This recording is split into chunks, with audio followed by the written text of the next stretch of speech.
ಇಡೀ ಕರ್ನಾಟಕದ ಮಾಧ್ಯಮದಲ್ಲಿ ರಾಜ್ಯಪಾಲರಿಗೆ ಅಗೌರವ ಮಾಡಿ ಅವಮಾನ ಮಾಡಿರ್ತಕ್ಕಂಥ ಘಟನೆಗಳನ್ನು ನಾವು ನೋಡ್ತಾ ಇದ್ದೀವಿ. ಇಲ್ಲಿ ನಡೆದಿರೋಂಥ ಘಟನೆ ನೀವು ಕೂಡ ಪನ್ನಣ್ಣ ಅವರಿಗೆ ಪದೇ ಪದೇ ಹೇಳಿದ್ರಿ. ಆದರೆ ಇಲ್ಲಿ ನೋಡಿ ಬಂದಿದೆ ಪತ್ರಿಕೆಯಲ್ಲಿ, ಎಲ್ಲ ಪತ್ರಿಕೆ, ವಿಜಯವಾಣಿ, ವಿಜಯ ಕರ್ನಾಟಕ, ಉದಯವಾಣಿ, ಕನ್ನಡಪ್ರಭ, ವಂದನಾ ನಿರ್ಣಯವೋ ಖಂಡನಾ ನಿರ್ಣಯವೋ, ಚರ್ಚೆಯ ನೆಪದಲ್ಲಿ ರಾಜ್ಯಪಾಲರಿಗೆ ಅವಮಾನ. ಏನು ಈಗ ನಾವು ಮರ್ಯಾದೆ ಇರುವಂತ ಒಂದು ಸದನದಲ್ಲಿ ನಾವು ಕೂತಿದ್ದೀರಿ, ನಮ್ ಗೌರವ ಇದೆ. ಈ ತರ ನೀವು ಆ ಸದನದ ಮುಖ್ಯಸ್ಥರಾಗಿದ್ದೀರಾ. ಇಷ್ಟಾದ್ಮೇಲೂ ಕೂಡ ಇವರು ಮಾತಾಡಿರೋದು ಇವತ್ತು ಪತ್ರಿಕೆಗೆ ಬಂದು ಇಲ್ಲಿ ಏನ್ ಮಾತಾಡಿದ್ದಾರೆ ಅದು ಇಲ್ಲಿ ರೆಕಾರ್ಡಲ್ಲಿ ಹೋಗಿದೆ.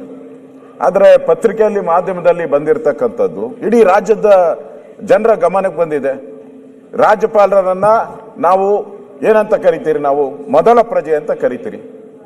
ರಾಜ್ಯಪಾಲರನ್ನ ಮೊದಲ ಪ್ರಜೆ ಅಂತ ಕರಿತೀರಿ. ಅವ್ರಿಗೆ ನೀವು ಈ ರೀತಿ ಗೌರವ ಕೊಡೋದಾದ್ರೆ ಏನು ಬೆಲೆ ಇರ್ತದೆ ಅಧ್ಯಕ್ಷರೇ? ಇಲ್ಲಿ ನೋಡಿ, ಅದೇ ರೀತಿ ಖಂಡನ ಭಾಷಣಕ್ಕೆ ವಂದನಾ ನಿರ್ಣಯ ಸಾಧ್ಯವೇ ಅಂತ ಹಾಕಿದ್ದಾರೆ. ನಾವು ಇಷ್ಟೆಲ್ಲ ಹೇಳಿ ನೀವು ಅನುಮೋದನೆ ಕೊಟ್ಟ ಮೇಲೂ ಕೂಡ ಬಂದಿದೆ ಪತ್ರಿಕೆಯಲ್ಲಿ.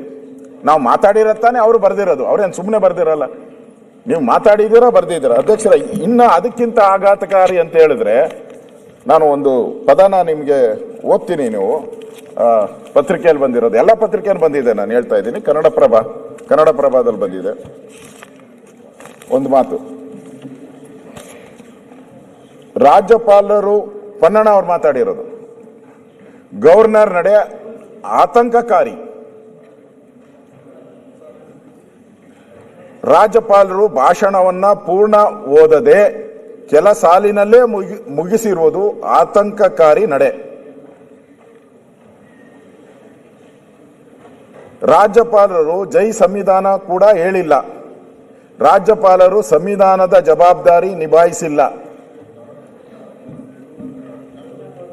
ರಾಜ್ಯ ಸರ್ಕಾರದ ಸಾಧನೆ, ಮುಂದಿನ ಹಾದಿ ಬಗ್ಗೆ ಓದಿಲ್ಲ. ಅವರಿಗೆ ಯಾಕಿಷ್ಟು ಆತಂಕ, ಯಾಕೆ ಅಷ್ಟು ಭಯ? ಏನ್ ಭಯಭೀತರಾಗಿ ಬಂದಿದ್ರ ಇಲ್ಲಿ ರಾಜ್ಯಪಾಲರು? ಭಯಭೀತರಾಗಿ ಬಂದಿದ್ರ ಇಲ್ಲಿ ರಾಜ್ಯಪಾಲರು? ಏನಾನ ಆತಂಕದಲ್ಲಿ ಬಂದಿದ್ರ? ಇದು ಆತಂಕ ಮಾಡೋ ಅಂತ ಏನು ಸಭೆನಾ ಇದು? ಇದೇನೋ ಆತಂಕವಾದಿಗಳಿರುವಂತ ಸಭೆನಾ ಇದು? ಆತಂಕದಲ್ಲಿ ಬಂದಿದ್ದಾರೆ ಅಂತ ಹೇಳಿದ್ರೆ ಈ ಸದನಕ್ಕೆ ಗೌರವ ಇಲ್ಲ. ಹಂಗಾರೆ ನಾವ್ ಯಾಕೆ ಇಲ್ಲಿ ಕೂತ್ಕೊಬೇಕು? ಆತಂಕದಲ್ಲಿ ನೀವು ಸಭೆ ನಡೆಸ್ತೀರಾ ಅಂತ ಹೇಳಿದ್ರೆ ನೀವ್ ಯಾಕೆ ಕೂತ್ಕೊಬೇಕು, ನಾವ್ ಯಾಕೆ ಕೂತ್ಕೊಬೇಕಿಲ್ಲ? ಬಂದಿರೋಂಥದ್ದು ನಡೆದಿರೋ ಘಟನೆನ ಬಗ್ಗೆ ಬರೆದಿದ್ದಾರೆ. ಆತಂಕ, ಭಯ ಬೀಳೋ ವಾತಾವರಣ ಇದ್ರೆ ನೀವು ಗವರ್ನರ್ ಯಾಕೆ ಇಲ್ಲಿ ಕರೆಸ್ತೀರಾ? ನೀವು ಆ ಭಯದ ವಾತಾವರಣ ಸೃಷ್ಟಿ ಮಾಡಿದವರು ಯಾರು? ನೀವು ತಾನೇ ಸೃಷ್ಟಿ ಮಾಡಿರೋದು.